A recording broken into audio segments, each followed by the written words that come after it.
Hello and welcome. I have Riniki with me.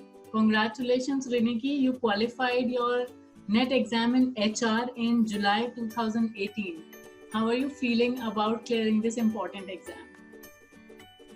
It's a very relieving feeling. It's a very happy feeling. A feeling like a big weight has been lifted off my shoulders. After 5 attempts, finally, I was successful in 2018, and it's a very good feeling. Amazing. So tell us more about yourself. Where are you from and where did you pursue your education? I'm from Guwahati, Assam, and I completed my entire education in Guwahati itself. Completed my 10th from St. Mary's English High School and 10 plus 2 from a CBSE school, Srimanta Shankar Academy.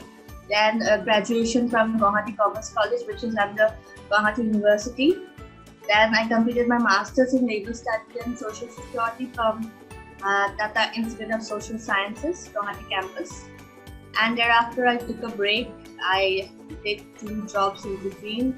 At the same time, I carried on my education in the form of 1 year PG diploma in HRM, and then I completed another master's in sociology. And then I carried on with MPhil, which I recently submitted. So that is my entire academic career for you. Yeah. Good to know you have so many degrees. So how are things working for you after qualifying NET? Do things change around you? Do you get new opportunities? Did you feel anything different? In terms of opportunities, I haven't really applied for teaching jobs yet, since I was all in continuous phase of education. I'm hoping to apply now since I've submitted my MPhil degree. And yes, there's a sense of, I would say, people pay a greater amount of attention that, oh, you have to qualify NET. Because earlier the thing was that you have not qualified NET. JRF was a part, and yes, I am yet to achieve JRF, but at least the initial, touch stone, you can say stepping stone is, I think, attained. So hopefully I'll get JRF someday in my attempts. So I'm hoping for it. But that's how my employment opportunities are yet to start. So I don't know yet. Yeah. That's amazing. And according to my knowledge, this was the 5th attempt in which you qualified the exam. So tell us what was going through your mind the first 4 times you were not successful, and what did you change about your preparation style that helped you finally qualify?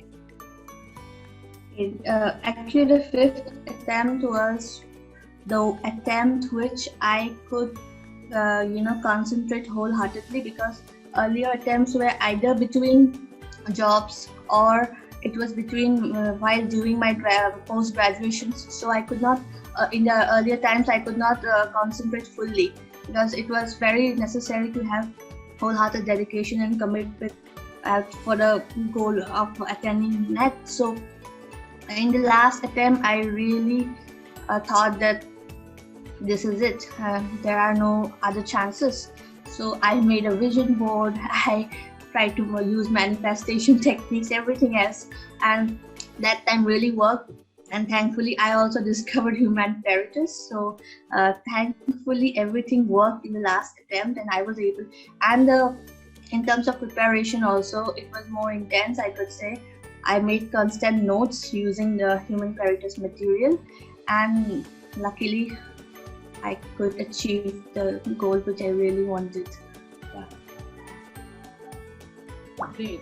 So finally, you've done it, and HR is a difficult subject, so much to remember in labor laws.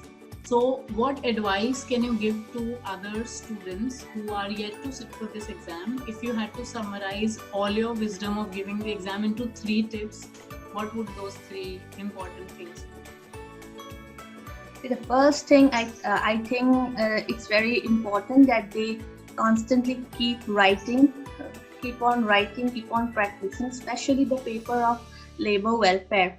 What I used to do was that to remember the dates and the years, I used to chronologically arrange the years and the acts And I have a habit of making flowcharts. So all the important points I used to make, like I give arrow marks and arrowheads, and then I used to note the important points, and I always make sure that take one act, one legislation in one day, and try to get an overall idea. And one thing is that to remember the context in the sense that we have to see in what year that act was passed. And it is very important if we go into the historical context, like what was really happening in our country at the time. So in 1947, the IDA Act was passed. So it's very important also to remember 1947 we got independence, and then later on I used to remember it like that. And all the important years from my personal experience also, I used to have some personal years. So I used to make references to those, and I used to remember it that way. And to each their own, and that is how I used to do it. Maybe some other person will do it something differently. But making flowcharts, making constant notes, reading them, and tallying it with the human heritage material is very important.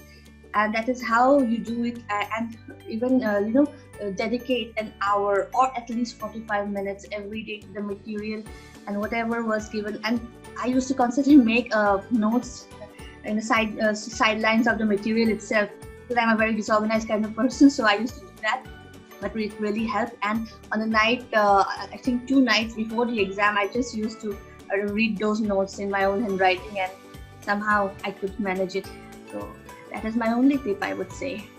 And just believing in yourself, and then thinking that I've already done it, so that you really manifest that kind of energy and attract the goal that you want to achieve for yourself. Yeah.